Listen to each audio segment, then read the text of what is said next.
All right, welcome to So Get the Podcast. I'm KD. Let's get the show started. Brought to you by the local greatness. Outside today, enjoying the weather. It's a beautiful day in the DMV area. Try to get outside and get some of the sun. You won't be disappointed. But I have a few times I'd like to bring to you all's attention and talk about a few sports and things in the nature. First is Jabari Mack. Jabari Mack is a 6'2", 200 wide receiver. Class 2026 4-star receiver, high school pedestrian. He committed to LSU.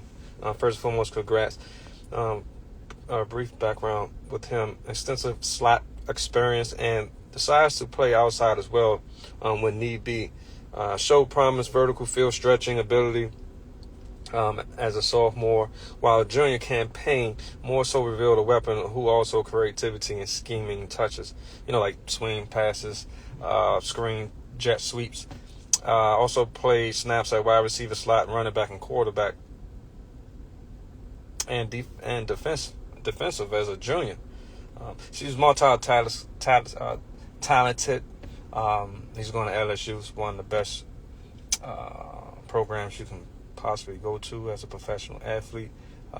So they definitely going to find ways to utilize his skill set. He's talented. So he's a star. He can run all the routes. He's passionate about the game. Student of the game. And the film shows.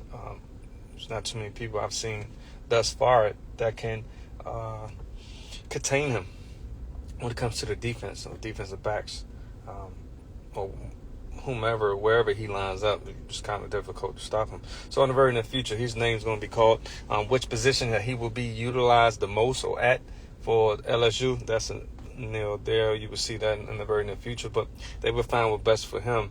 But I could see possibly another two-way player on the rising right now. It seems like that's a trend as of late. Next one is his fellow teammate, but different position. Jackson Fields. Jackson Fields is a quarterback, about 6'1.5", 6'2", 210. 2-year starter, 19-3 for his record, class of 2026. He went for 250 out of 377 attempts, 4,190 yards, and a total of 52 touchdowns in high school. He also went to the same high school as Jabari Mack as well. One-time All-District Offensive MVP, 2 times first-team All-District quarterback. He's underrated mobile quarterback. He loves the game as well. He's very passionate, student of the game. His velocity on the football is probably one of the best I've seen in a very long time. He gets out of the pocket. He always looking to throw the football down the field to Mack or whoever that's on the field at that time on that particular play. But he's a baller. I don't think he decided where that he wanted to commit it, but in the very near future, he's going to pick somewhere that's going to utilize his skill set and his talents to the maximum for him, because he can play any system. He goes through all his progression and reads. He throws the receivers open. Just a football player at the position. His name will be called in the very near future. And, give him an opportunity. You won't be disappointed with your eyes and ears. Surely appreciate it. Now, in the NBA, pretty much a few episodes ago, I spoke about possible upsets with Indiana that happened, but the surprise was the New York Knicks. Some things took place. New York definitely played some good basketball. They was well coached. They handled adversity very well, so they well deserving outside of the obvious what happened to their opponent, best player, Tatum and everything. But congrats to the New York Knicks. It's been a very long time since they've been relevant contender to basketball, and it's a beautiful thing to see in the very near future what they can accomplish and continue to accomplish going against the Pacers. This should be Game 7 type of game. They're very similar, the Pacers and the Knicks, very balanced, long, agile athletes that can run the floor, that can defend the rim, that can shoot the basketball, that can do ISO, that can do pick and roll. Pretty much what you ask for from a team. Both of them have experience. Pacers have a little bit more, but for the most part, I see a good game, good outcome. Who win this game? It's a coin flip, to be honest. If I had to pick one, most people didn't have the Knicks up to this point. Pacers are definitely going about it with a chip on their shoulder from the last couple years that they went through. But at the end of the day, they will be Game 7 between these two. I'm gonna stick with the Knicks. I'm gonna see that. I see them keeping the momentum, and with the community behind them and things of that nature,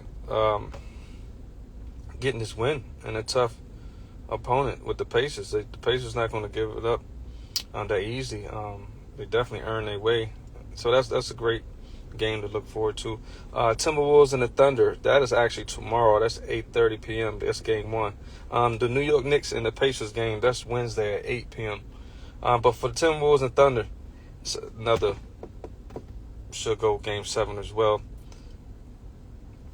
Two very, very talented teams.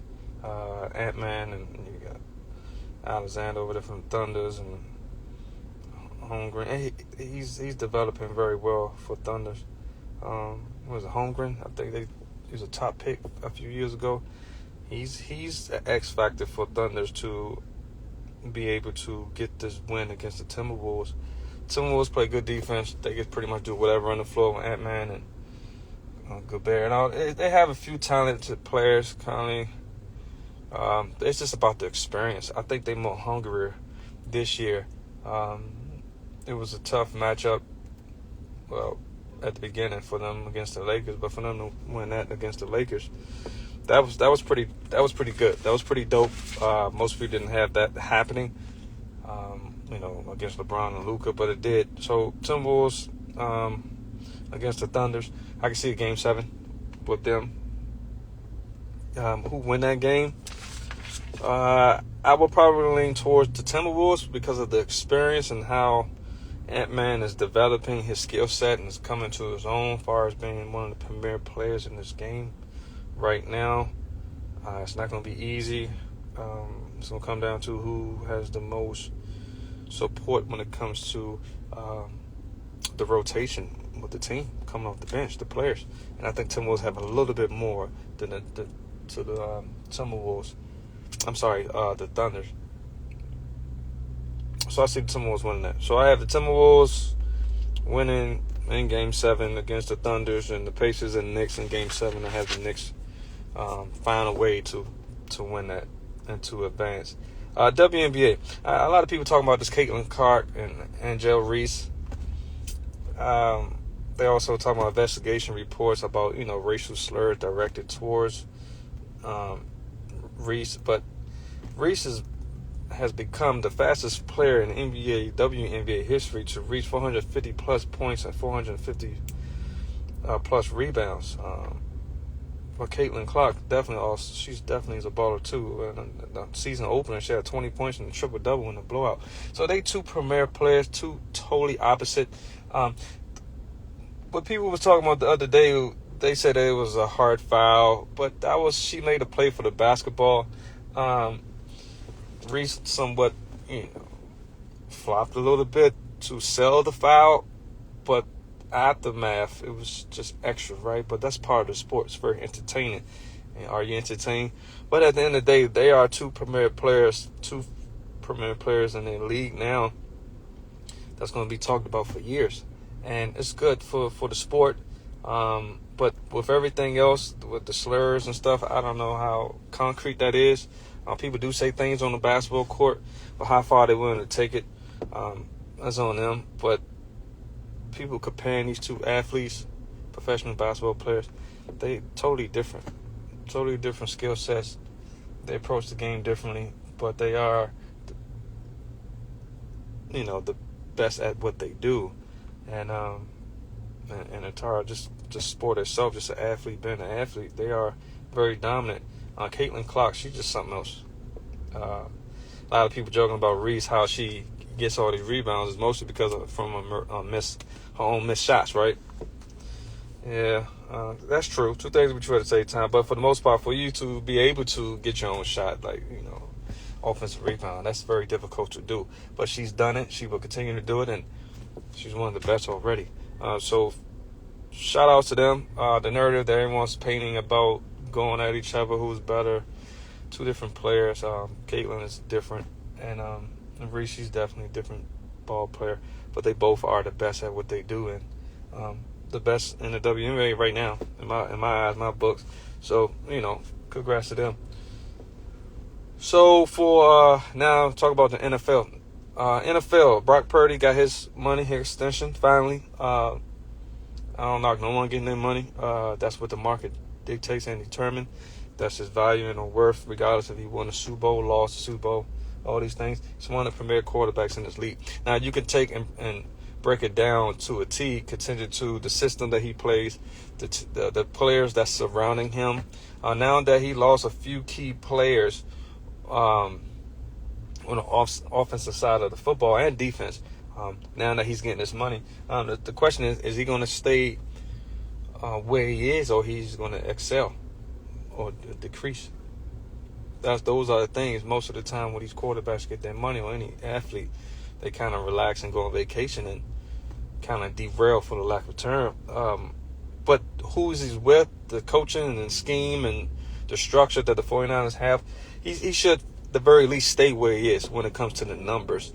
I don't see him being the reason why they win the games. There's been some moments that he did good, pretty good, and because that's what the defense dictated, or the offense dictated to the defense.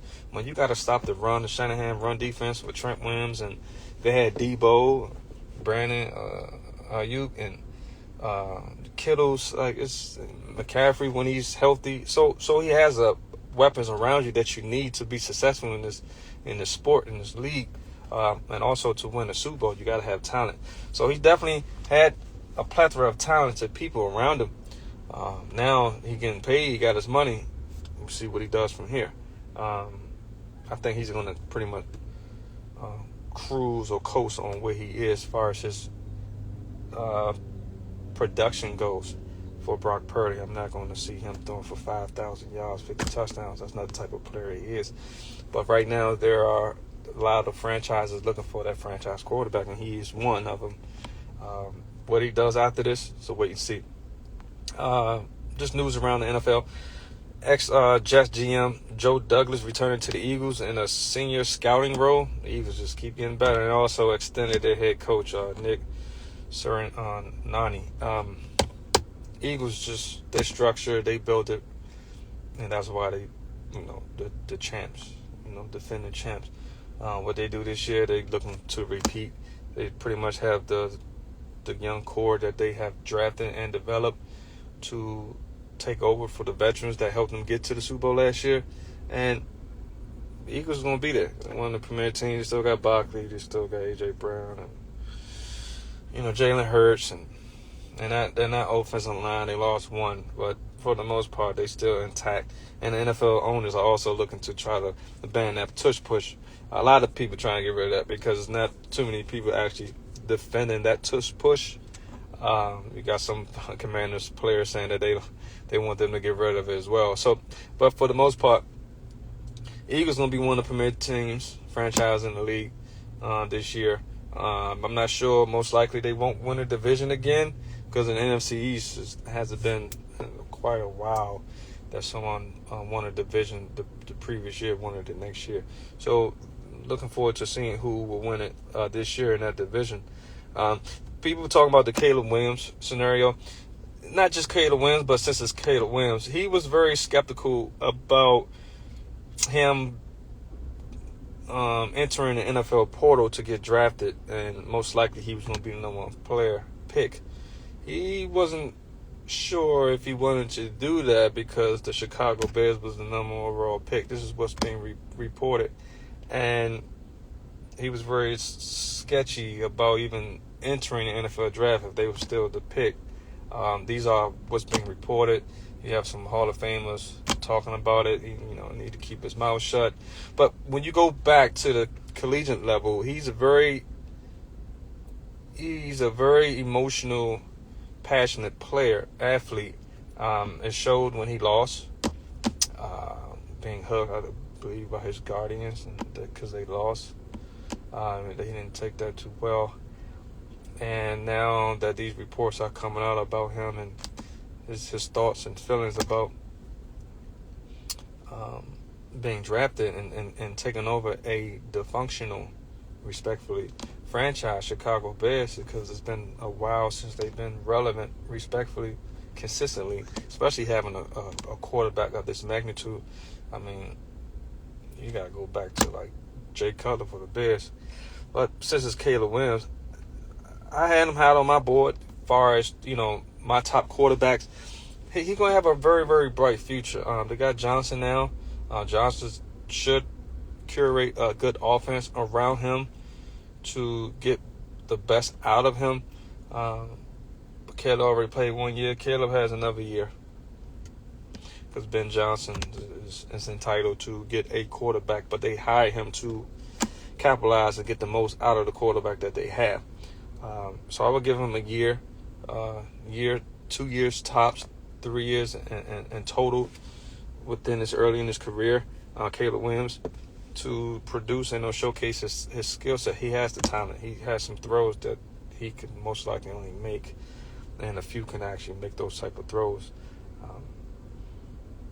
We'll see. This year, the Bears are looking forward to Ben Johnson and this organization to turn around, because last year they was pretty on a good roll until they came in town and played the Commanders, and the Hail Murray changed their whole season, changed and altered their whole season. So Chicago got a good defense. Caleb definitely have enough support and cast around him. Just got to put it together. Like I said, if it does not, he has another year or two tops, and they're gonna look for another quarterback real quick. And but I see him performing very well for that franchise. Just gonna take some time, and him diving into the playbook and believing in the skill set and the talent. I know he does. It's just does he feel like the franchise and the community back him, because he's passionate about the game. If you don't feel the support, I think he's gonna lose the love to play there, and he's not gonna perform too well. Now with the Commanders, briefly about the Commanders, the schedule's out already. Did the prediction as far as the least that they would win would be 8 games, because this year it's very competitive this year as far as the schedule. The organization would definitely be more prepared to see how they're going to play them against Jane Daniels. The defense got a nice offseason to put something together to contain and or stop Jane Daniels. Not going to be able to stop him, just going to try to contain him. But the advantage is the Commanders, because they added some weapons that's just going to make the offense even more dynamic and more explosive. At the very least, Commanders have improved tremendously, offensively, off the field. With the talks of the new stadium. Congrats with that. But the roster, the team, a lot of people are doubting them, right? I get it. It was, for most, it was very unexpected for the Commanders to do what they've done last year. I don't know what the Commanders did was ever done before. New ownership, new coach, rookie quarterback, all that. They might have been the first one to take it that far. But, you got headlines saying, the PFF says Commanders have the weakest defensive line group in the NFL. Well, they had like 43, 44 sacks last year. I think the most was 53, 54, 52, 53. They're not that far off. And they did that in the first year scheme, learning the playbook. A lot of one-year deal players on their team. They got some people that was familiar with the system, Armstrong, and they had Dante Fowler, but they let him go. But they had a few people that can actually speed the process up for people and players to get things rolling much faster. But for the most part, I see an improvement. Now, Dante Fowler's gone, went back to Dallas. He had 11 sacks. Can they replace him? Yes, because most people didn't have him doing that. He was familiar with the scheme as well. But I talked about Jacob Martin that they picked up. He's more versatile than Dante Fowler. He's actually a linebacker that so happened that can cover. I mean, he's a linebacker that so happened that he can pass rush. Dante Fowler he's just a premier pass rusher, below average stopping the run. But Jacob Martin, he can actually play the weak side linebacker and, run into the flat, playing his own. And whatever scheme, cover 2, cover 4, whatever it may be, he can actually does that. But he's underrated when it comes to rushing the passer. So he will replace Dante Fowler. But he's actually a better run stopper than Dante Fowler. So that's an upgrade there. Jonathan Allen, he was hurt for most of the year. I think he had 2 sacks, maybe 3 the most. He's not there anymore. So Newton should be able to do that. Who they drafted last year, Illinois. So he should definitely get 3 or 4 sacks, Newton. So they can replace the 11 sacks. It's going to take a team. It's going to take a collective of people to, do these things. But the scheme is predicated on, allowing their best players to make the best plays. And that's why I love the Dan Quinn and Joe Wick scheme, because people are going to look at it from what they did last year and say, this is what they're going to do this year. That's not how they work. They switch it up. You know what I mean? So I see the Commanders, Dan Quinn, coming from Dallas to the Commanders. He's a great head coach. He's a great leader for this community, for the men in the locker room, and good for the organization, not only now, but for the very near future. So the Commanders, like I said, no less than 8 games. If they win 8 games, that's most likely because of injuries. If they relatively are healthy as they were last year, the max I see them win 11, 12 games like they did last year. Easily, no problem. They just have more premier quarterbacks that they will play this year compared to last year.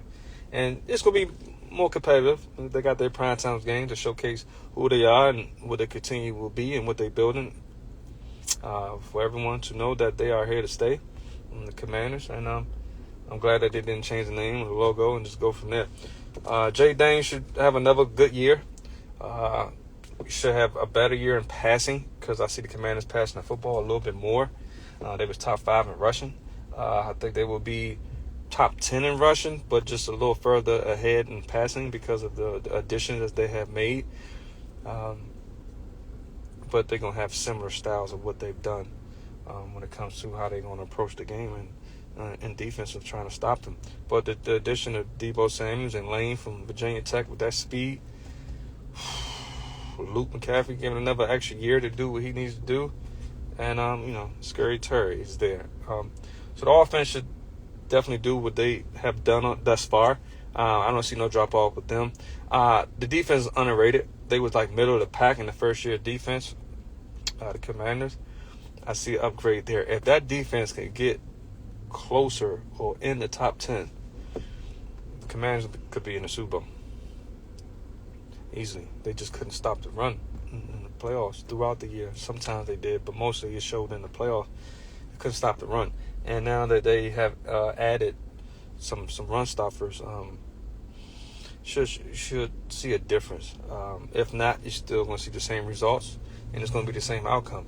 So, those are my thoughts about, what's going on out here in the sports world. Surely appreciate everyone continue to tap in and support this platform. If you want to continue to support or show support, should be a link in the bio. You have merch, things of that nature. Surely appreciate it. Enjoy this weather. Get out. Enjoy this sun. This So Get a Podcast. I'm KD. It's brought to you by the Local Greatness. Have a good one.